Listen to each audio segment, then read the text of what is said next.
Hi guys, இன்னைக்கு வீடியோவில் நம்ம கோகோனட் மில்க் தான் செய்ய போகிறோம். அதுக்கு பால் எடுத்து ஊற்றிக்கலாம்.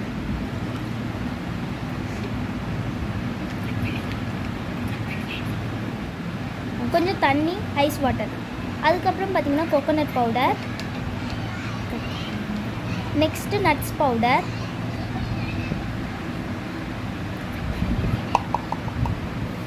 நெக்ஸ்ட்டு சுகர் நம்ம டேஸ்ட்டுக்காக தேவையான அளவு சேர்த்துக்கலாம். இதை நல்லா நமக்கு மிக்ஸ் பண்ணிக்கலாம்.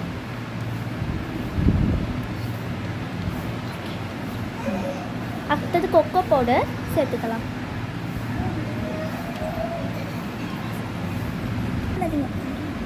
அதுக்கு மேலே கொஞ்சம் டாப்பிங்காக நட்ஸ் பவுடரும் சேர்த்துக்கலாம். அவ்வளோதான், நம்ம டிஷ் ரெடி.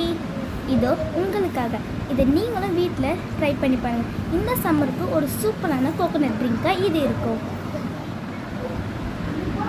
இப்போ குடிச்சு பார்த்துட்டு சொல்கிறேன்.